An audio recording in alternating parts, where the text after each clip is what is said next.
The millionaire was ready to marry her, but I'm the maid who exposed the secret that stopped the ceremony. I never wanted to be the one who shattered a dream. I simply couldn't stay silent any longer. The truth has a way of demanding its place, even when it comes from the most unexpected voice. Maybe you're working for someone who never says thank you, or cleaning up while everyone else sleeps. Tell me, where are you watching from, and what time is it right now? I promise, today's story will touch your heart. My name is Gladys Martinez, and I'm 58 years old.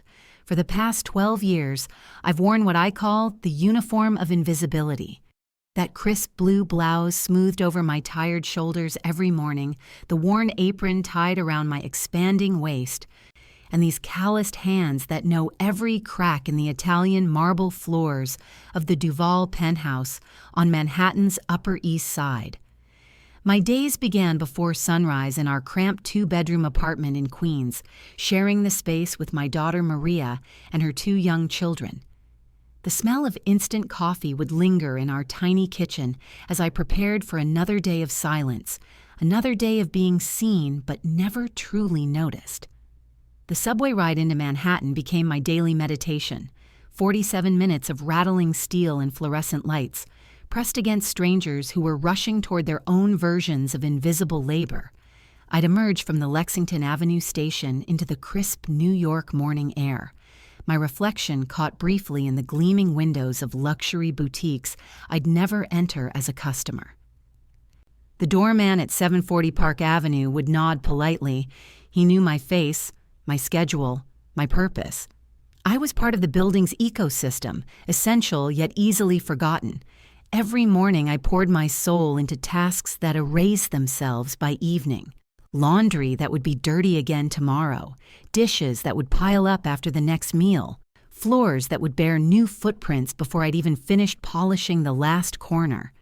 But it was more than cleaning. I was polishing away evidence of their human imperfections, ironing out the wrinkles in their carefully constructed lives, and most dangerously, I was absorbing secrets that weren't meant for my ears.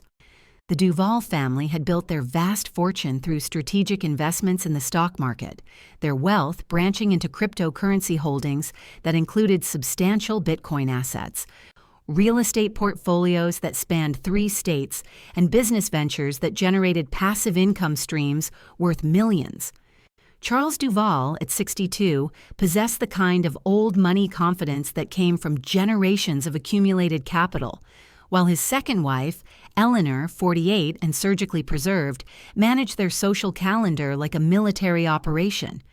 Their combined net worth was estimated in the hundreds of millions, money that seemed to multiply itself while I worked for wages that barely covered Maria's community college tuition.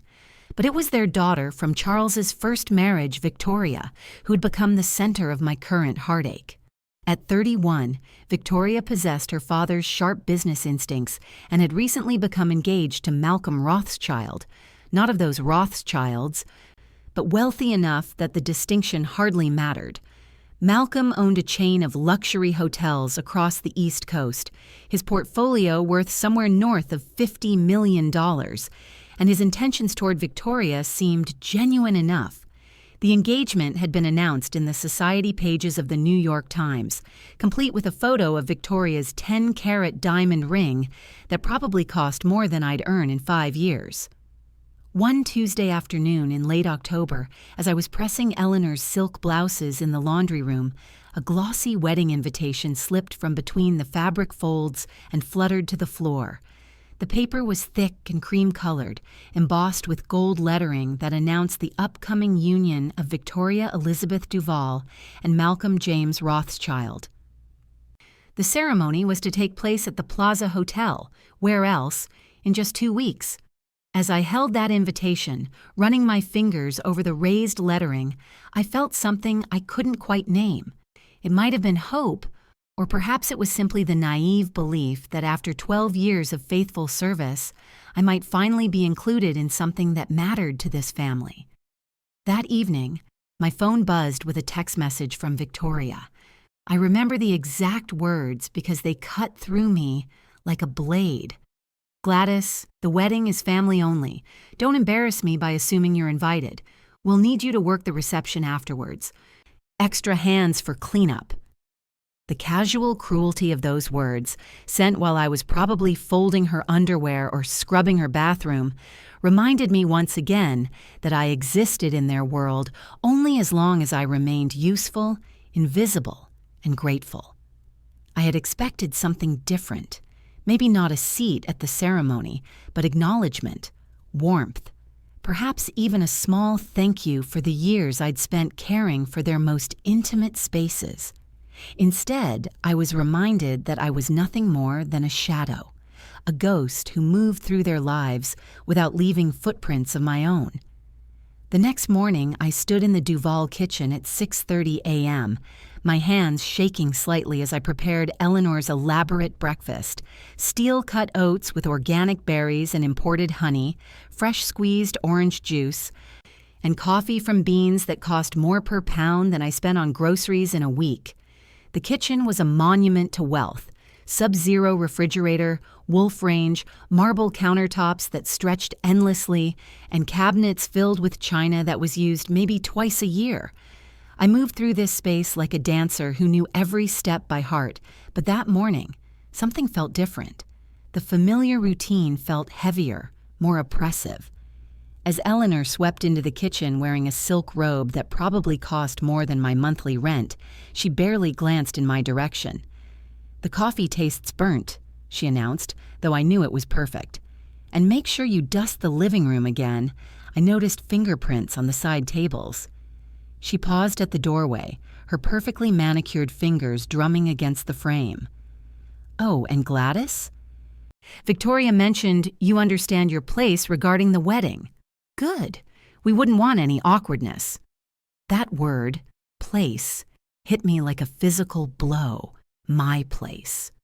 After 12 years of knowing their schedules better than they did, of remembering their preferences, their allergies, their secret indulgences, my place was still firmly outside their circle of consideration.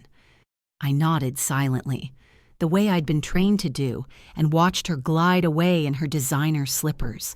But standing there in that pristine kitchen, surrounded by appliances that cost more than most people's cars, I began to remember a different version of myself.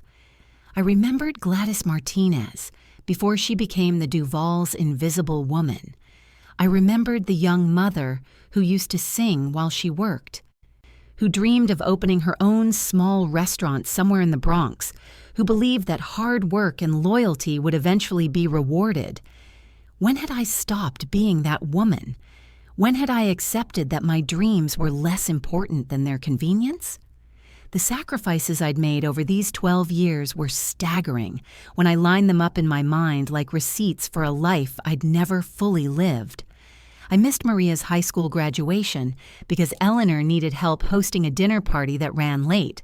I sent my entire Christmas bonus, every penny, to pay for Maria's textbooks, wearing the same winter coat for 3 years because I couldn't afford a new one.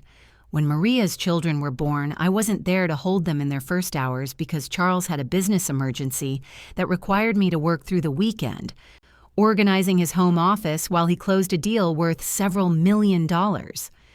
The phone calls with Maria had become exercises in careful conversation, neither of us saying what we really meant.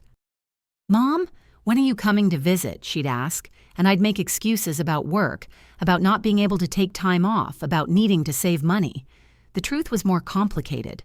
I was afraid that if I left, even for a weekend, I'd lose this job, this steadiness, this illusion of security. They said I was lucky to have a roof over my head. I'd tell Maria when she questioned why I stayed, but it was never my home. It was a beautiful prison where I was allowed to exist as long as I remained grateful, quiet, and invisible. One winter evening that still haunts me.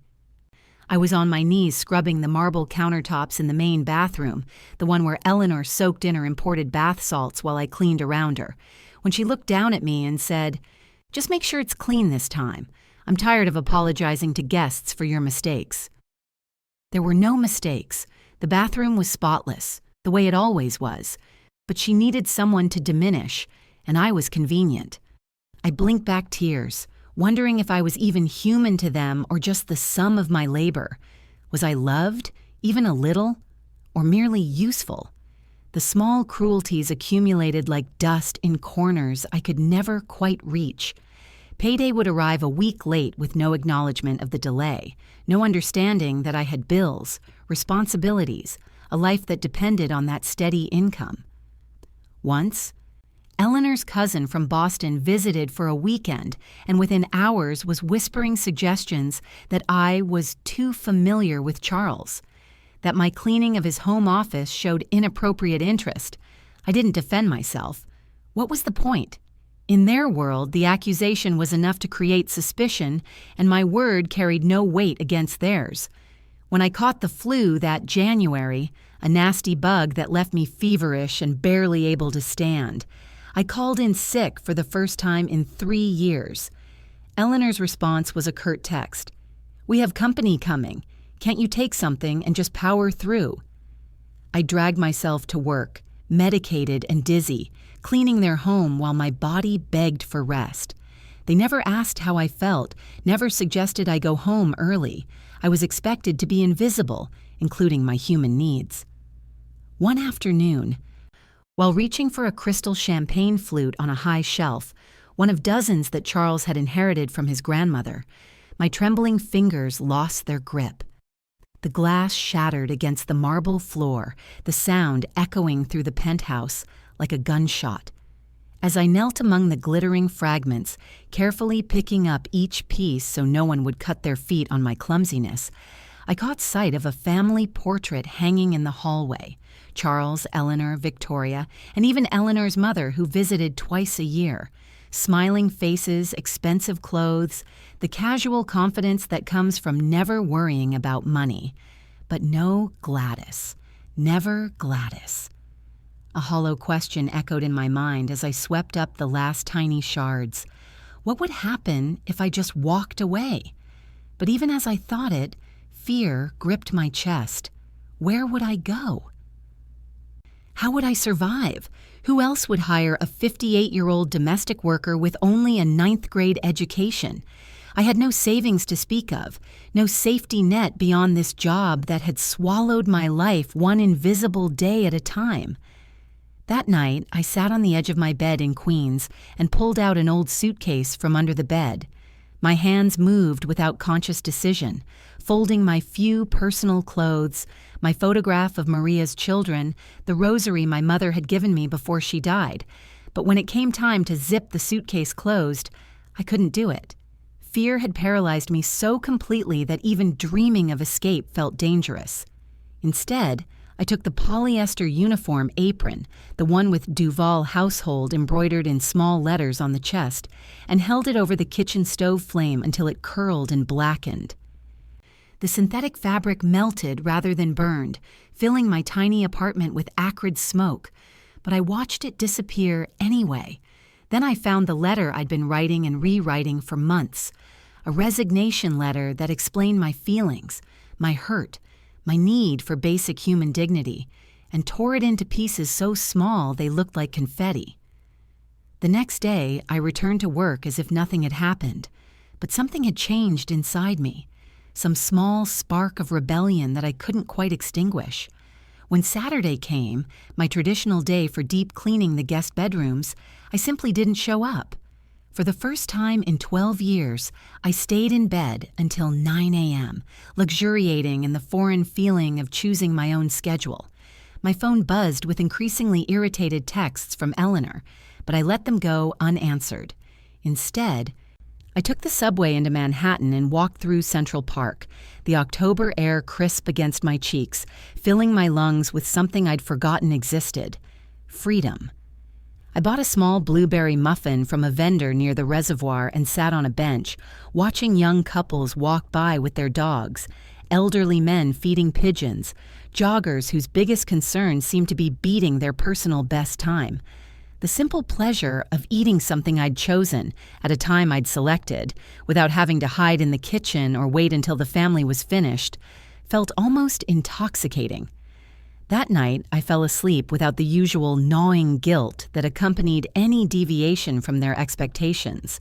No nightmares about losing my job, no anxiety about disappointing them, just sleep, deep and peaceful. The following Monday, I did something I'd never done before. I went to Bank of America and asked to see my account balance printed out on paper. The teller, a young woman probably Maria's age, looked at me strangely when I requested a full statement, but she complied. As I studied those numbers, the steady deposits from 12 years of work, minus the regular transfers to help Maria, minus my modest living expenses, I realized something that stopped me cold. I had saved more than I'd thought.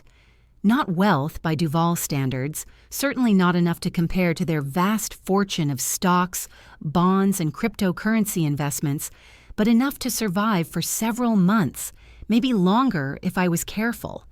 Enough to make choices. Enough to say no. The revelation felt like finding a secret weapon I'd been carrying all along without knowing it. When I returned to work that Tuesday, the atmosphere had shifted. Victoria swept through the penthouse like a bride-to-be should, radiant and excited, discussing floral arrangements and seating charts with her wedding planner. But there was something else, a tension I couldn't identify, phone calls that stopped when I entered rooms, hushed conversations that felt loaded with significance. It was Eleanor who finally confronted me. She found me in the laundry room folding towels that cost more per piece than I spent on clothes in 6 months. "Gladys," she said, her voice carrying that particular tone wealthy people use when they're pretending to be patient. "We need to talk."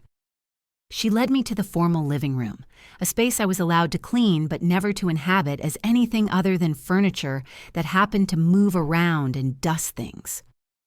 The crystal chandelier caught the afternoon light, throwing rainbow fragments across walls covered in artwork that probably cost more than most people's homes. Eleanor positioned herself in the Queen Anne chair that dominated the seating area, while I remained standing, as was expected. "We've treated you like family, Gladys," she began, her eyes moist with what I'd learned to recognize as performative sincerity. "For 12 years, you've been part of this household, part of our lives. You know our routines, our preferences, our—" She paused, searching for the right word. "Our trust. You owe this family your loyalty." The word family hung in the air between us like incense, sweet and suffocating. Family. I thought about real families, messy, complicated, but fundamentally rooted in love and mutual care. I thought about my real family, where Maria worried about my health and her children drew pictures they wanted to show Grandma, but rarely got the chance. "We've been generous," Eleanor continued, her voice gaining strength as she built her case. "Your salary, your health insurance, the Christmas bonuses, the flexibility when you needed time for personal matters. Most employers wouldn't be so understanding." I looked at her steadily. This woman who wore jewelry worth more than my annual salary to casual lunch dates, who complained about the burden of managing her household staff of 3 people, who had never once asked about my daughter's dreams or my own hopes beyond their 4 walls. For the first time in 12 years, I spoke my truth without weighing the consequences. "Mrs. Duval," I said quietly, reaching into my pocket for the set of keys that had made me feel simultaneously essential and imprisoned. "You didn't treat me like family. You treated me like someone who didn't matter enough to see." I placed the keys, house keys, mailbox key, the emergency key to Charles's home office, on the glass coffee table between us. They made a small metallic sound that seemed to echo much louder than it should have. "You treated me like someone whose feelings were irrelevant, whose time had no value, whose life existed only to make yours more comfortable. Family doesn't send cruel text messages. Family doesn't forget to pay on time. Family notices when you're sick." Eleanor's composure cracked slightly. The tears in her eyes might have been real, triggered by the shock of being contradicted by someone she'd never expected to have opinions, let alone express them. "If you walk away now," she said, her voice hardening, "don't expect a reference. Don't expect to find another position like this one. You're 58 years old, Gladys. Who else is going to hire you?" Her words were designed to terrify me back into submission, and 6 months earlier, they would have succeeded. But as I looked around this perfectly appointed room, the Persian rugs, the first edition books no one read, the fresh flowers that were replaced twice weekly whether they needed it or not, I felt something I hadn't experienced in years: complete clarity. "I'd rather be unemployed with my dignity than employed without it," I said, and walked out of their penthouse for what I believed would be the last time. But the story was far from over. 3 days later, an envelope appeared under my apartment door in Queens. No return address, just my name written in unfamiliar handwriting. Inside was a single sheet of paper with a message that made my hands shake. "The bride isn't who she claims to be. The wedding must be stopped. Meet me at the coffee shop on Lexington and 77th tomorrow at 2 p.m. if you want to know the truth about Victoria Duval." I spent that night pacing my small apartment, trying to imagine who might have sent such a note and why they'd chosen me as their confidant. Was this some kind of trap? A test of my discretion? Or was someone genuinely trying to warn me about something I'd missed during all those years of invisible observation? The coffee shop was one of those anonymous Manhattan places where business deals happened over overpriced lattes, and people had conversations they couldn't risk having in offices. I arrived 15 minutes early, claiming a corner table where I could watch the door, my hands wrapped around a cup of coffee I couldn't afford but needed for courage. At exactly 2 p.m., a young woman approached my table. She was maybe 25, professionally dressed but nervous, with the kind of careful grooming that suggested money but not old money. She sat down without introducing herself and slid a manila folder across the small table. "You're Gladys, right? The Duval's housekeeper?" I nodded, not trusting my voice. "My name is Jennifer Chen. I work for a private investigation firm that specializes in background checks for high-net-worth families. Malcolm Rothschild hired us 3 weeks ago." She opened the folder slightly, enough for me to see photographs, documents, official-looking papers with seals and signatures. "Victoria Duval has been living under a false identity for the past 8 years. Her real name is Victoria Ann Mitchell, and she's been married before. Twice, actually. Both marriages ended in significant financial settlements that she obtained through fraud. She's currently wanted by authorities in California for embezzlement from her previous employer, a venture capital firm where she managed cryptocurrency portfolios worth over $20 million. The coffee shop suddenly felt too warm, too small. I stared at this stranger who was dismantling everything I thought I knew about the family I'd served for over a decade. "Why are you telling me this?" I managed to ask. Jennifer leaned forward, lowering her voice. "Because Malcolm is a decent man who deserves to know the truth, but Victoria has somehow convinced him that any investigation into her background is motivated by jealousy or classism. She's very good at manipulation. It's how she's survived this long. We need someone who has observed her closely, someone who might have noticed inconsistencies, someone invisible," I finished for her. "Someone trusted," she corrected gently. She was right, of course. I had been invisible, but that invisibility had given me access to conversations, phone calls, documents, and behaviors that Victoria never guarded around me. I remembered now the phone calls she took in her bathroom while I cleaned, speaking in hushed tones to someone she called David about moving the assets and keeping everything offshore. I'd assumed she was talking about wedding preparations or maybe family business. I remembered finding documents in her bedroom wastebasket, papers she'd torn up but not shredded, with letterheads from law firms in California, fragments of sentences that mentioned outstanding warrants and failure to appear. At the time, I'd simply emptied the trash and forgotten about it, trained as I was to ignore anything that wasn't my business. "What happens if I help you?" I asked. Malcolm calls off the wedding. Victoria disappears back into whatever identity she'll assume next. And a good man doesn't lose his fortune or his freedom by unknowingly harboring a fugitive. And what happens to me? Jennifer smiled for the first time since she'd sat down. Malcolm is grateful, very grateful. Grateful enough to make sure you never have to worry about finding another job or having enough money to take care of your family. That evening, I sat in my apartment with Jennifer's folder spread across my kitchen table like evidence in a trial. Photographs of Victoria from her previous lives. Different hair, different names, but unmistakably the same woman. Bank statements showing mysterious large deposits followed by immediate transfers to overseas accounts. Marriage certificates and divorce decrees documenting a pattern of deception that went back almost a decade. But it was the most recent document that made my blood run cold. A warrant for Victoria Ann Mitchell's arrest, issued just 6 weeks ago, for embezzling Bitcoin and other cryptocurrency assets from a Silicon Valley firm where she'd worked as a financial advisor.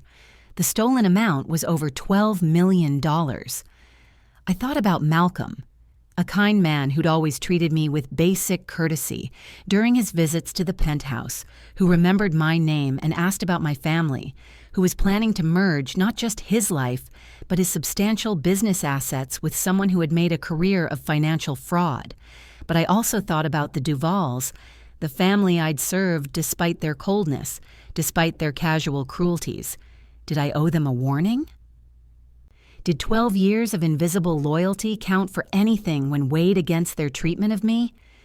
The answer came to me as I remembered Victoria's text message about the wedding. Don't embarrass me by assuming you're invited. She'd made it clear that I existed for her convenience and nothing more. Why should I protect someone who saw me as less than human? The next morning, I called Jennifer Chen. 2 days before the wedding, I found myself in the most surreal situation of my entire life, sitting in the mahogany-paneled conference room of Whitman, Brooks and Associates, one of Manhattan's most prestigious law firms, across from Malcolm Rothschild and his attorney, Jennifer Chen, beside me with her folder of evidence now expanded into multiple binders and boxes. Malcolm looked like a man who'd had his world redesigned overnight. His usually perfect hair was disheveled, his tie loosened, his eyes carrying the particular exhaustion that comes from learning that everything you believed was a lie.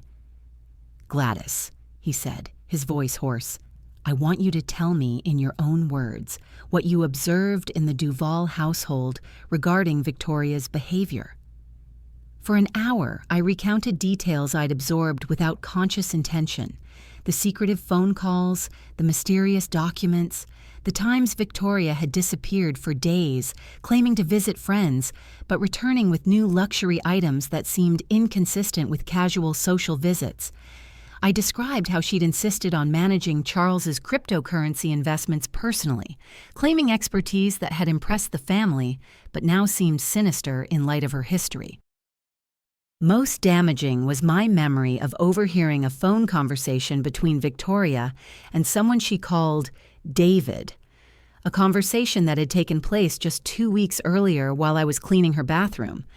"The wedding is the perfect cover," she'd said. "Once I'm married, the assets will be legally protected, and even if they trace the California money, it'll be tied up in marital property disputes for years. By then, we'll have moved everything to the Cayman accounts." At the time, I'd assumed she was talking about legitimate financial planning. Now I understood I'd witnessed a confession. Malcolm's attorney was taking detailed notes, occasionally asking for clarification or specific dates. When I finished, the room fell silent except for the distant hum of Manhattan traffic 30 floors below. "There's more," Malcolm said finally. "Show her." Jennifer opened one final folder and withdrew a photograph. It showed Victoria, or Victoria Ann Mitchell, at what appeared to be a tropical resort, her arm around a man who definitely wasn't Malcolm. The timestamp indicated it had been taken just 3 weeks earlier, while Victoria had supposedly been visiting her sick aunt in Philadelphia.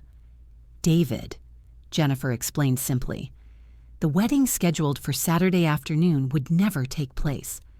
Malcolm's security team had already begun the delicate process of notifying vendors, guests, and the Plaza Hotel, while his attorneys worked to ensure that none of his assets could be accessed by his almost wife. Victoria, meanwhile, remained oblivious, probably spending her final days as a fake Duval, selecting jewelry and finalizing her dress for a ceremony that would never happen. But the most unexpected part of that meeting came at the end, when Malcolm's attorney slid a bank draft across the table to me. The amount was more money than I'd seen in my lifetime. Not millionaire money, not Duval-level wealth, but enough to transform my modest existence into something approaching security. "This is a thank you," Malcolm explained, "and a promise. You'll never have to clean another person's house unless you choose to. You saved me from a marriage that would have cost me everything, my business, my reputation, probably my freedom. This is the smallest way I can express my gratitude." That Saturday afternoon, instead of working Victoria's wedding reception, I sat in my small apartment in Queens and watched the local news report on a society wedding called off at the last minute due to undisclosed circumstances. The reporter, standing outside the Plaza Hotel where confused guests milled around in their formal attire, speculated about cold feet and family drama, but had no access to the real story. Victoria had vanished sometime Friday night, leaving behind her engagement ring, her designer wardrobe, and her carefully constructed identity. The FBI, Jennifer later told me, believed she'd fled to a non-extradition country, probably with the assistance of her mysterious partner, David, and carrying whatever assets she'd managed to liquidate before her exposure. The Duvals, meanwhile, faced their own reckoning. Charles's cryptocurrency investments, which Victoria had convinced him to place under her management, had been systematically emptied over the past 6 months. The family's liquid assets had been reduced by nearly 40%, a loss that wouldn't destroy them but would certainly change their lifestyle. Eleanor's reputation in their social circle was damaged beyond repair. How do you explain that your daughter's fiancé discovered she was a wanted criminal, and that the discovery came from your own household staff? Most satisfying to me was imagining their realization that the invisible woman they'd dismissed and discarded had possessed information that could have saved them, if only they'd treated me as worthy of conversation rather than simply efficient labor. With Malcolm's generous compensation, I did something I'd dreamed about for 20 years. I moved out of Queens. My new apartment in Brooklyn was small but entirely mine. 1 bedroom, a tiny kitchen where I could cook my own food on my own schedule, and most importantly, a living room window where I placed pots of herbs. Basil and parsley at first, then cilantro, oregano, and mint. Each morning I watered these small green lives, and each morning they reminded me that I, too, was capable of growth, even at 58. I bought a used sewing machine from a thrift store in Park Slope and enrolled in evening classes at Brooklyn Community College, learning tailoring techniques I'd wanted to master since I was a teenager. Each careful stitch became an act of reclaiming time, skills, dreams that had been deferred but never destroyed. The other students, mostly immigrant women like me, shared stories of reinvention that made me feel less alone, less strange for starting over so late in life. Best of all, I reconnected with Maria in a way that hadn't been possible when my emotional energy was consumed by the Duvals' demands. She visited most weekends now, bringing her children who filled my small apartment with laughter and chaos. We cooked together, sharing recipes and stories, rebuilding the relationship that 12 years of invisible servitude had strained nearly to breaking. My voice had changed too. 12 years of swallowing words, of accepting dismissal, of making myself smaller to fit into spaces meant for servants had given me a particular way of speaking. Quiet, apologetic, always seeking permission. But living alone, speaking for myself, making decisions based on my own needs and preferences, had returned a strength to my voice that I'd forgotten I possessed. When telemarketers called trying to sell me things I couldn't afford, I said no clearly and hung up the phone. When my landlord suggested raising my rent beyond what we'd agreed, I reminded him of our written lease and my rights as a tenant. Small acts of self-advocacy that would have terrified me the year before now felt natural, necessary. The fear that had controlled me for so many years, fear of unemployment, of displacement, of social invisibility, hadn't disappeared entirely, but it no longer ruled my daily decisions. I learned to sit with uncertainty rather than surrendering my dignity to avoid it. 6 months after the canceled wedding, I was walking through Prospect Park on a Sunday morning when I saw a familiar figure sitting alone on a bench near the lake. Eleanor Duval looked older than I remembered, more fragile somehow, wearing a simple gray coat instead of her usual designer armor. She was feeding pigeons from a small bag of breadcrumbs, her movements mechanical, distracted. For a moment, I considered walking past without acknowledging her. What did I owe this woman who had treated me with such casual cruelty for so many years? But something in her posture, defeat maybe, or genuine loneliness, made me approach. "Mrs. Duval," I said softly. She looked up, startled, and took several seconds to recognize me outside the context of her household. When she did, her face went through a complex series of expressions: surprise, embarrassment, something that might have been shame. "Gladys," she said finally, I heard about your role in the situation with Victoria." We sat in awkward silence for several minutes, watching the pigeons fight over breadcrumbs and the Sunday morning joggers circle the park. Finally, Eleanor spoke again. "We never thanked you," she said, not looking at me, "for trying to protect Malcolm, for knowing things we should have known." "I wasn't trying to protect anyone," I replied honestly. "I was just tired of watching people get hurt by lies." "We lost quite a bit of money," she continued, still addressing the pigeons rather than me. "Charles had to close his Miami office. We're selling the Southampton house. It's been difficult." I felt no satisfaction in their financial troubles, no sense that justice had been served. Watching someone come to terms with their reduced circumstances wasn't as gratifying as I'd imagined it might be. "I'm sorry for that," I said, and meant it. Eleanor finally looked directly at me.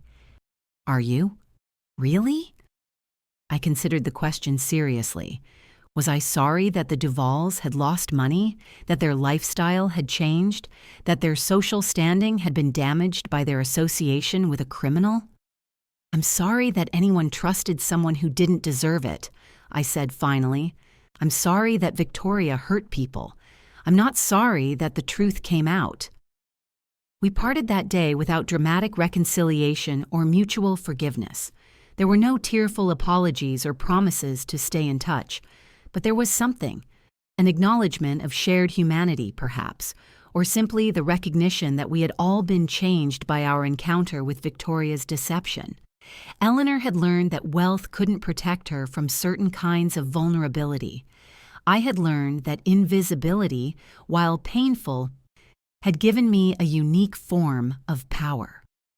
As autumn turned to winter in my small Brooklyn apartment, I began to understand that my story with the Duvals hadn't really been about them at all. It had been about me, about what happens to a person when they accept invisibility as the price of security, about the corrosive effects of gratitude demanded rather than earned, about the difference between serving someone and servicing their ego. The sewing classes had progressed to the point where I was taking on small alterations jobs for neighbors and friends of friends. Nothing ambitious, hemming pants, taking in waists, replacing zippers, but enough to supplement my savings and, more importantly, to give me work that felt meaningful. When Mrs. Patterson from down the hall brought me her granddaughter's prom dress to alter, and the dress fit perfectly after I finished, and the granddaughter spun around in my tiny living room, giggling with delight, I remembered why I'd once dreamed of working with beautiful fabrics and making women feel confident in their clothes. The money Malcolm had given me wasn't infinite. I was careful with it, budgeting strictly, avoiding unnecessary expenses.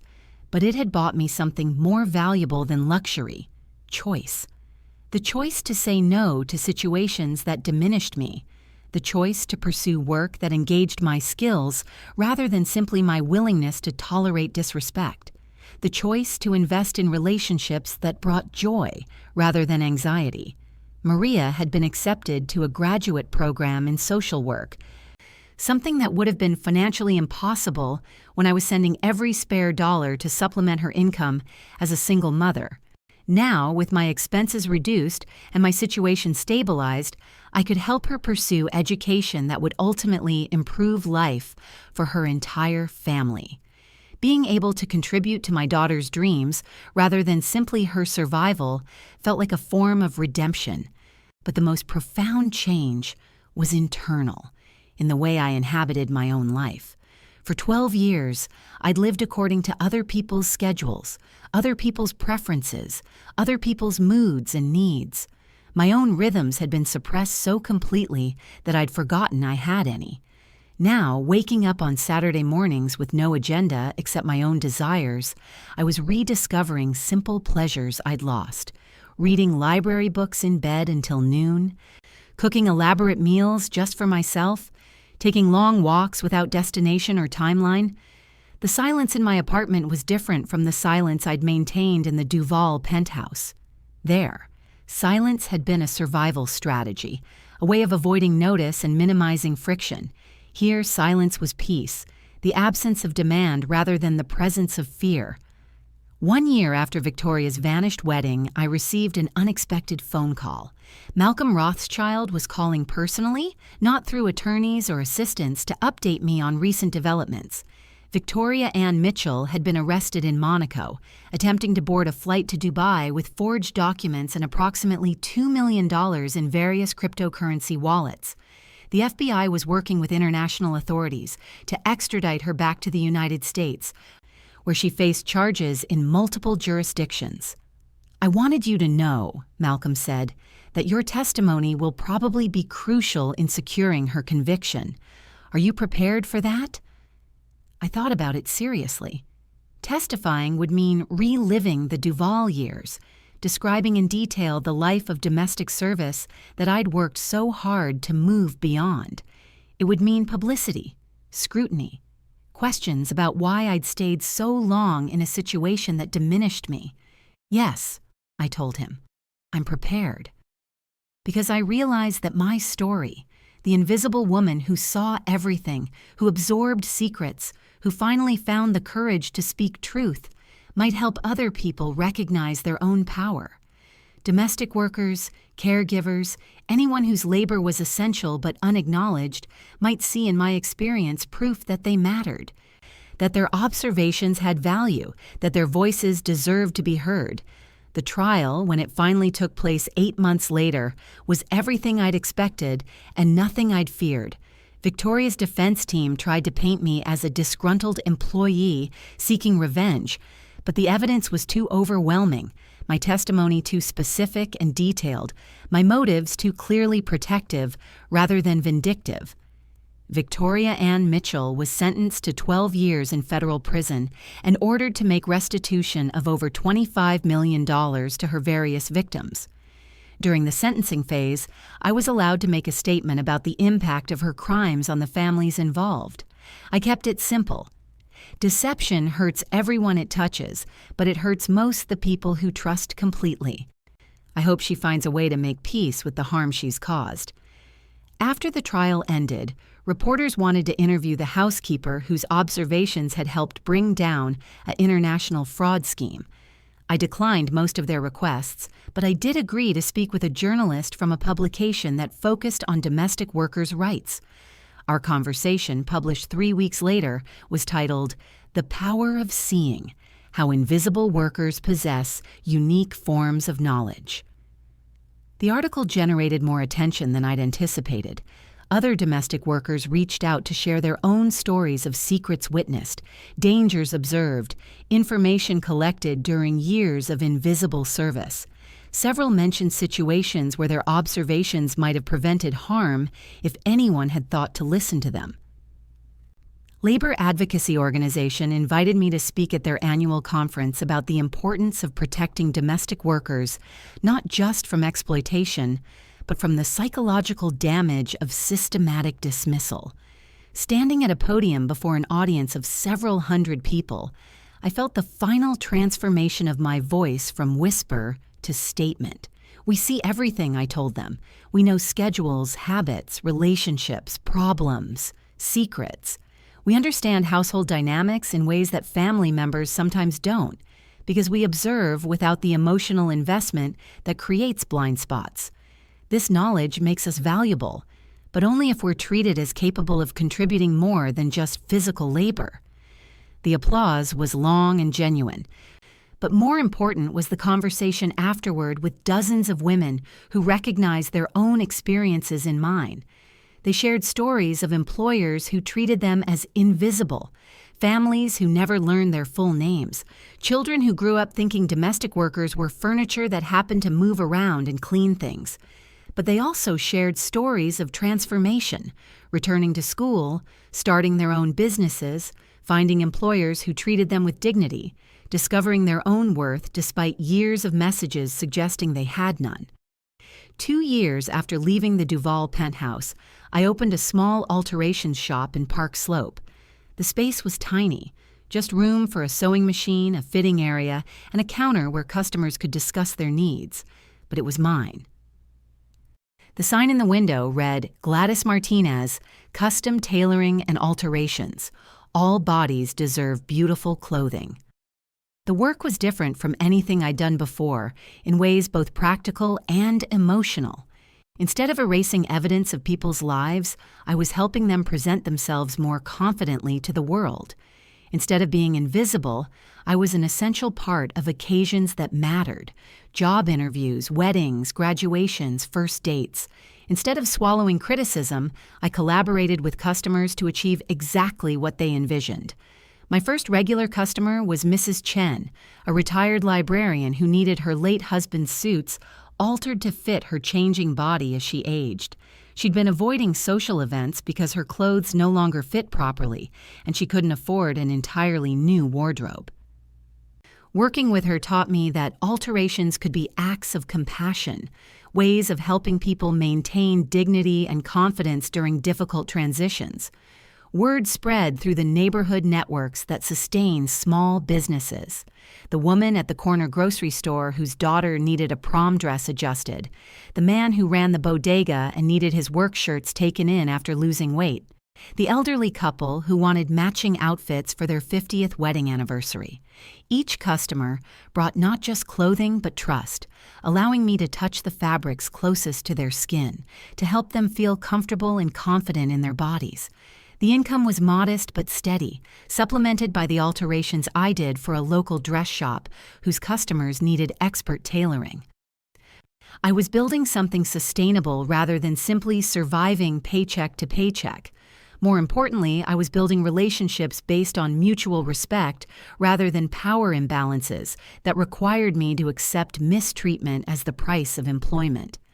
Maria visited the shop regularly, bringing her children who loved playing with fabric scraps and watching me work at the sewing machine. "You look different, Mom," she told me one afternoon as I hemmed a graduation dress for a young woman at her college. "You look like yourself." I knew what she meant. The version of myself that had bent and twisted to fit into the Duval household, that had made herself smaller and quieter and less visible to avoid disrupting their comfort, had been shed like an old skin. What remained was someone I was still getting to know but liked increasingly. A woman with opinions, preferences, boundaries, and most surprisingly, dreams that extended beyond simple survival. On quiet Sunday mornings, I sometimes walked past the imposing buildings of the Upper East Side, where I'd spent 12 years moving through other people's lives like a helpful ghost. The doormen still nodded politely. I looked like someone who belonged in their world, just different enough to require courtesy, but not recognition. I felt no nostalgia for those years, no longing to return to the security of regular employment, no bitterness toward the people who had treated my personhood as optional. Instead, I felt something I'd never expected: gratitude. Not gratitude for the experience itself, the casual cruelties, the systematic dismissal, the years of swallowed dignity, but gratitude for surviving it intact, for eventually finding the courage to choose myself over their convenience, for discovering that invisibility, while painful, had taught me to observe carefully and trust my own perceptions. The woman who had stood in that pristine kitchen 12 years earlier, accepting Eleanor's casual insults as the price of employment, would not recognize the woman I'd become. That earlier version of myself had believed that she deserved whatever treatment she received, that questioning her employer's behavior would be presumptuous, that her own needs and feelings were less important than their comfort. This version of myself, 59 years old, living alone in Brooklyn, building a small business based on her own skills rather than her willingness to tolerate disrespect, understood that dignity was not something to be earned through perfect service, but something to be maintained regardless of other people's capacity to recognize it. The story of Victoria's deception had taught me something unexpected: that truth has power regardless of who speaks it, that information gathered through invisible observation could be as valuable as knowledge obtained through official channels, that sometimes the people society dismisses as unimportant are the ones who see most clearly. But more than that, it had taught me that choosing courage over security, dignity over stability, authenticity over acceptance could transform not just circumstances, but identity itself. 3 years into my new life, I began receiving calls from other domestic workers who had heard about my story through the labor advocacy networks that connected invisible women across the city. They came to my shop not just for alterations, but for conversations, sharing their own experiences of mistreatment, asking advice about difficult employers, seeking encouragement to make changes they were afraid to contemplate. Carmen, a 53-year-old woman from El Salvador, had been working for a Wall Street executive's family for 8 years. She told me about the degrading comments, the constant criticism, the way they spoke about her in Spanish, assuming she wouldn't understand their cruelty. "But I need this job," she said, echoing words I'd spoken so many times. Where else would I go at my age? I pulled out a small notebook I'd started keeping, a list of employers in the city who treated their household staff with dignity and paid fair wages. It had grown slowly through word-of-mouth recommendations from women in my network, carefully vetted through multiple sources. "You have more choices than you know," I told Carmen. "But first, you have to believe you deserve better." Rosa, barely 22 years old, was trapped in a situation that made my years with the Duvals look like a vacation in comparison. Her employers had confiscated her documents, claiming it was for safekeeping. They paid her far below minimum wage, worked her 7 days a week, and threatened to call immigration authorities if she complained. The terror in her young face reminded me of my own fears, magnified by the additional vulnerabilities of age and citizenship status. Together, we contacted a legal aid organization that specialized in helping domestic workers escape exploitative situations. Within 2 weeks, Rosa had her documents back, was connected with a legitimate employment agency, and had found work with a family who treated her as a human being rather than unpaid slave labor. Anna, in her mid-40s, had been working for the same wealthy family in Manhattan for 15 years. Unlike my situation, her employers weren't cruel. They were simply oblivious. They paid well, provided health insurance, treated her with basic courtesy.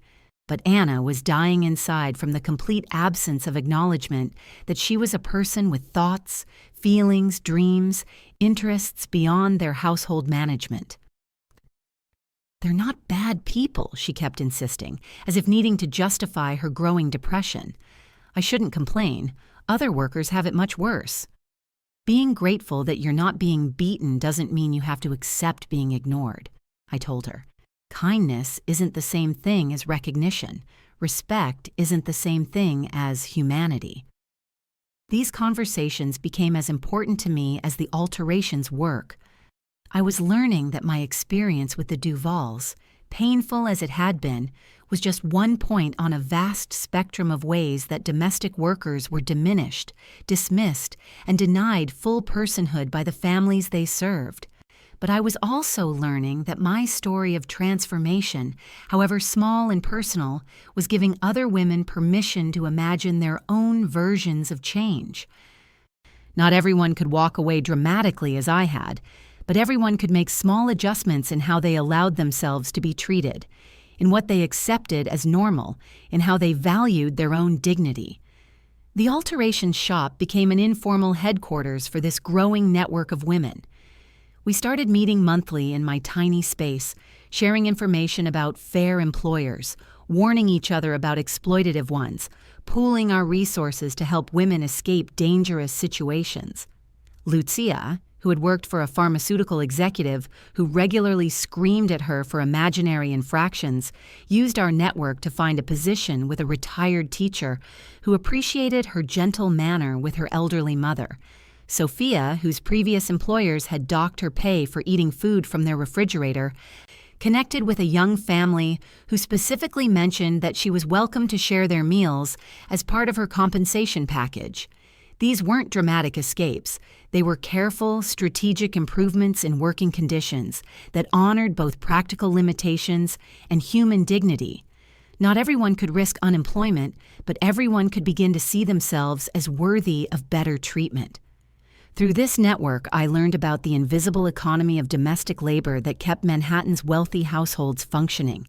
Thousands of women, mostly immigrants, mostly middle-aged or older, moving through the city before dawn and after dark, carrying the secrets and managing the private chaos of families whose public faces never acknowledged the labor that made their success possible.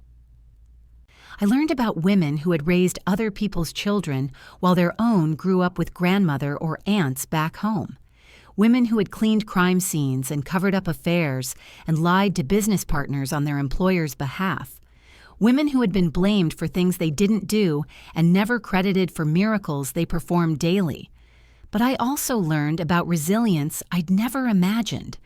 Women who sent their daughters to college on housekeeping wages, who learned English from library books and late-night television, who built entire communities around sharing resources and information and hope. The network grew beyond what my small shop could accommodate. We started meeting in a church basement in Park Slope, then in a community center in Sunset Park. The meetings became part support group, part job exchange, part educational workshop. We brought in immigration lawyers to explain workers' rights, financial advisors who specialized in helping low-income families build savings, English teachers who volunteered their time. One evening, as I was locking up the shop after a particularly busy day, I found an envelope that had been slipped under the door. Inside was a brief note and a newspaper clipping. The note was from Jennifer Chen, the private investigator who had first approached me about Victoria's crimes. Thought you'd want to see this. Your courage started something bigger than you know. The newspaper article was about a domestic worker protection law that had been passed by the city council, inspired partly by testimony from women in our network who had found their voices through our monthly meetings. The law established minimum wage standards for household workers, required written contracts that spelled out duties and compensation, and created a process for reporting abuse without fear of retaliation. Reading that article in my small Brooklyn apartment, I felt something I'd never experienced before. The satisfaction of knowing that my personal transformation had rippled outward to help protect other women who were still invisible, still vulnerable, still struggling to balance survival with dignity. The years of service in the Duval penthouse, years I'd sometimes thought of as wasted, as stolen from my real life, had given me more than I'd understood at the time. They'd taught me to observe carefully, to distinguish between appearance and reality, to recognize patterns of behavior that others missed. They'd shown me how wealth and power operated in private spaces, how casual cruelty could be presented as normal relationship dynamics, how systematic dismissal could be disguised as generous employment. Most importantly, those years had taught me that survival was its own form of strength, that maintaining humanity while being treated as less than human required a kind of resilience that was both terrible and magnificent. Now, at 61, I could see that my story wasn't really about exposure and revenge, as some of the news coverage had suggested. It wasn't about bringing down a criminal, though that had been an important outcome. It was about the slow process of remembering that I existed as more than the sum of my labor, that my observations and experiences had value, that my voice, however long it had been silenced, still had the power to speak truth. The alteration shop was thriving, with a steady clientele that included everyone from college students who needed interview clothes, fitted properly to elderly women who wanted their favorite dresses adjusted for changing bodies. Each alteration was a small collaboration between my skills and their needs, a transaction based on mutual respect rather than power imbalances. But the work I was most proud of was less visible. The women who had found better jobs through our network, who had left exploitative situations, who had learned to advocate for themselves in small but significant ways. Carmen, who had been so afraid that day she first visited my shop, now worked for a family who paid her fairly and gave her 2 weeks vacation every year to visit her children in El Salvador. Rosa, the young woman whose documents had been confiscated, had not only found safe employment but was taking evening classes in business administration, planning to open her own cleaning service someday. Maria finished her graduate program in social work and took a position with a nonprofit that provided services to immigrant families.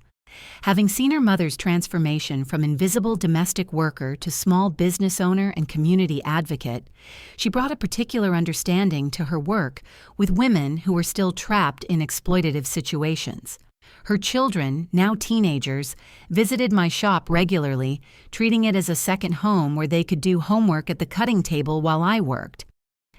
They knew the story of how their grandmother had helped stop a criminal and started a network that protected domestic workers, and they treated it as family legend rather than source of shame. "Abuela," my granddaughter asked me one afternoon as she watched me carefully adjust the hem on a wedding dress, "were you scared when you decided to help catch that bad lady?" I considered how to answer truthfully without frightening her with the complexity of adult choices. "I was terrified," I said finally, "but being scared didn't mean I was wrong." "How did you know what to do?" I listened to the part of myself that knew the difference between right and wrong, even when everyone else wanted me to stay quiet. She nodded seriously, absorbing this information in the way children do when they're learning how to navigate moral complexity. "I hope I can be brave like that someday." "You already are," I told her, and realized it was true. Growing up with the knowledge that their grandmother had found the courage to change her life, to speak truth to power, to build something meaningful from difficult experience, this would give her and her brother a different understanding of what was possible, even when circumstances seemed impossible. As winter turned to spring in my 5th year of independence, I received an invitation that surprised me. Malcolm Rothschild was getting married, really married this time to a woman whose background had been thoroughly investigated, and he wanted me to attend the ceremony. The invitation was handwritten on elegant paper, but the message was simple. "You saved my life in more ways than you'll ever know." It would honor me if you would witness the beginning of this new chapter.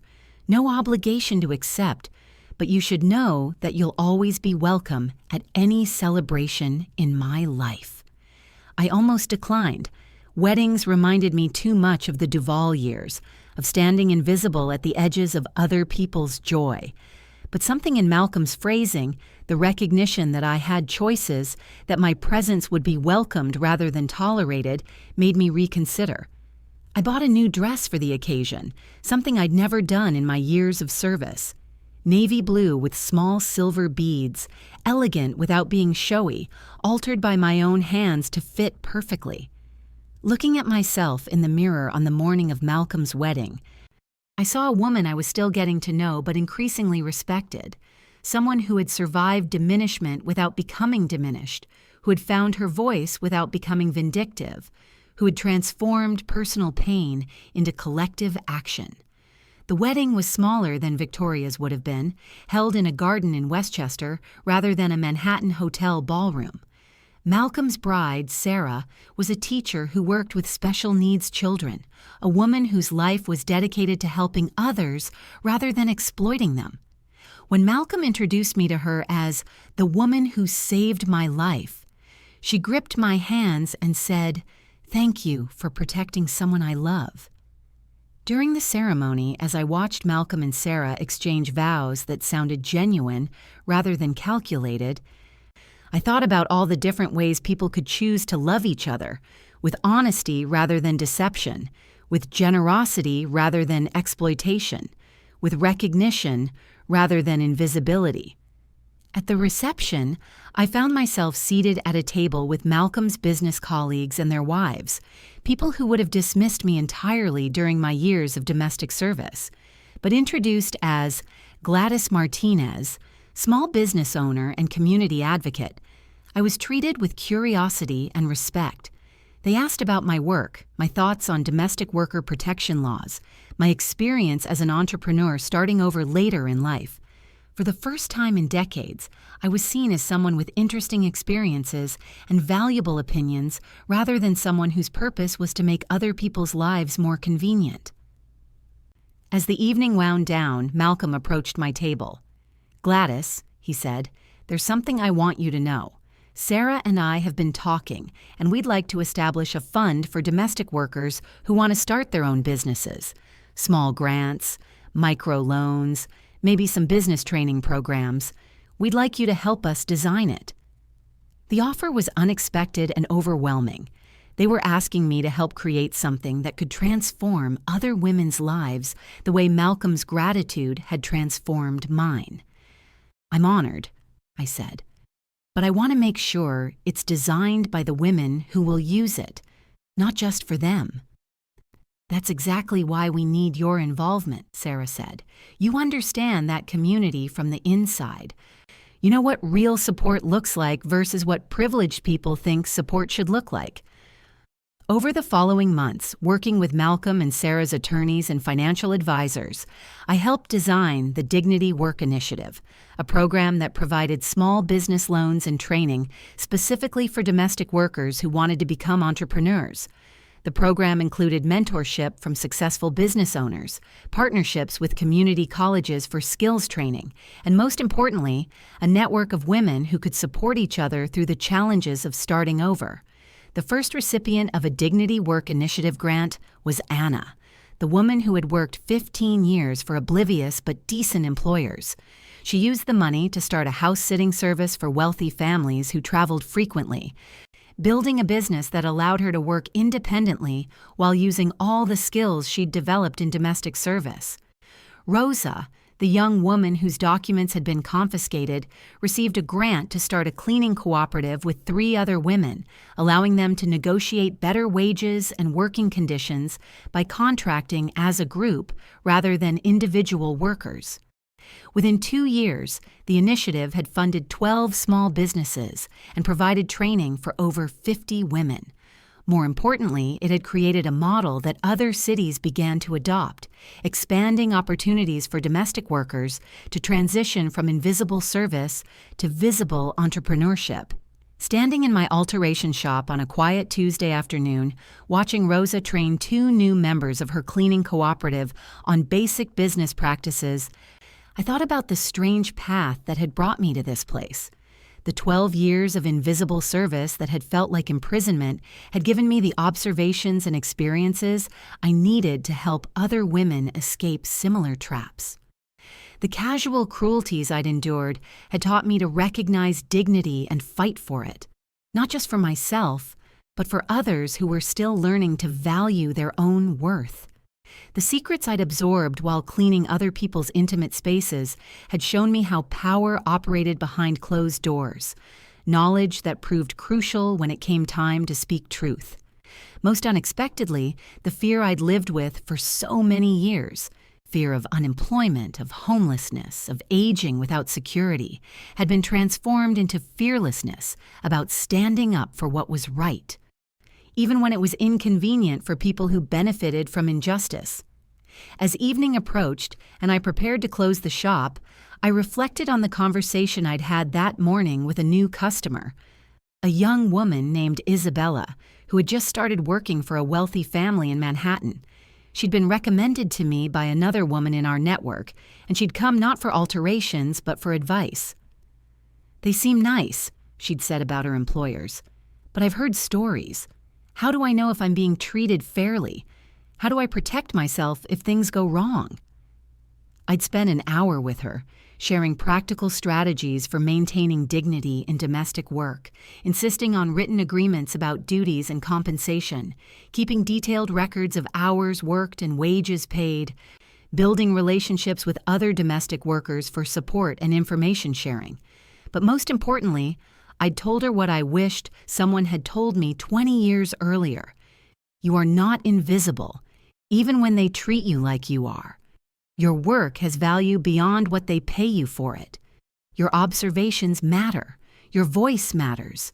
And if anyone ever makes you feel like you don't matter, remember that they're wrong. As I locked the door of my shop and walked toward the subway station, I thought about all the women like Isabella who were just beginning their journeys in domestic work, and all the women like myself who were finding ways to transform their experiences of service into something more powerful. The city moved around me with its usual evening rhythm, people heading home from jobs that acknowledged their humanity, families gathering around dinner tables where everyone's voice was heard, children growing up with the assumption that they deserved respect and opportunity. For too many years, I'd moved through this same city as a ghost, arriving before dawn and leaving after dark, my presence necessary but unnoticed. Now I walk the same streets as a full participant in the community, my work valued, my voice heard, my experiences recognized as valuable rather than shameful. The subway carried me back to Brooklyn, to my small apartment where herbs grew in the window and my sewing machine waited for tomorrow's projects. But more than that, it carried me toward a future I was still creating. One alteration, one conversation, one act of courage at a time. The invisible woman who had cleaned the Duval penthouse for 12 years no longer existed. In her place was someone I was still becoming, an entrepreneur, an advocate, a mentor, a community builder, someone who had learned that transformation was possible at any age, under any circumstances, as long as you were willing to choose dignity over security, truth over convenience, hope over fear. And in the quiet of my apartment that evening, as I watered my herbs and prepared for another day of meaningful work, I understood that my real story wasn't about exposing Victoria's crimes or stopping a fraudulent wedding. It was about the daily practice of refusing to be invisible, of insisting on my own humanity, of using whatever power I had, however small, to help other women remember their own worth. The millionaire's wedding was stopped, yes, but more importantly, a woman found her voice. A network was built. Other women discovered their power, and the ripple effects of choosing courage over silence continued to spread. One conversation, one grant, one act of solidarity at a time. That was the real victory. Not the dramatic revelation that made headlines, but the quiet accumulation of small transformations that changed lives in ways that would never be reported in newspapers, but mattered infinitely more to the women who experienced them. Now, as I sit here in my small apartment in Brooklyn, with herbs growing on my windowsill and the gentle hum of my sewing machine in the background, I understand that my story isn't finished. At 61, I'm not ending anything. I'm beginning to discover what I want rather than what others need from me, beginning to build relationships based on genuine connection rather than economic necessity, beginning to imagine possibilities that extend beyond simple survival. The money Malcolm gave me won't last forever, but the self-knowledge I gained from finally choosing myself over their expectations will sustain me for whatever comes next. I know now that I can survive uncertainty, that I can create stability through my own efforts rather than dependence on others' goodwill, that I can speak truth even when it's inconvenient for people who have forgotten I exist. Every morning when I water my herbs, I remember that growth is possible at any age, in any circumstances, as long as we're willing to tend carefully to the parts of ourselves that have been neglected. Every evening when I lock my own door and settle into my own chair with my own cup of tea, I remember that home is not something others provide for us. It's something we create through the daily practice of honoring our own needs and dreams.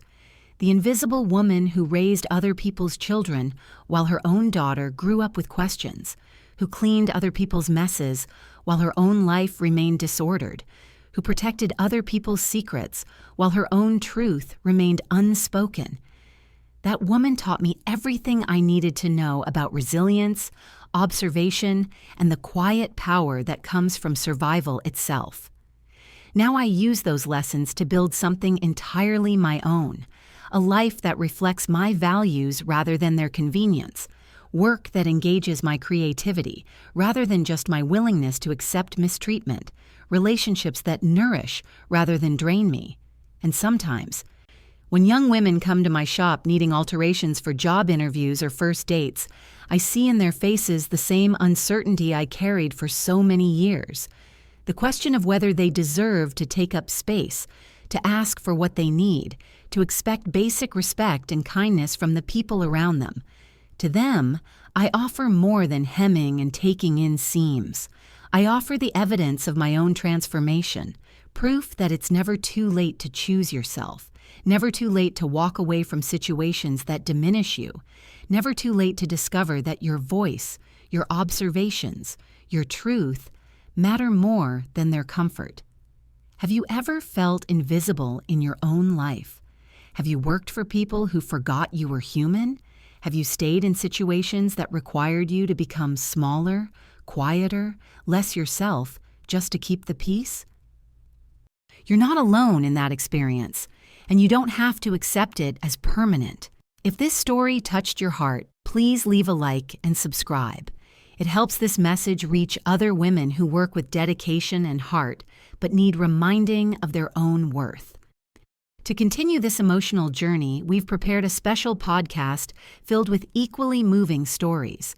You can find it by clicking the link on your screen.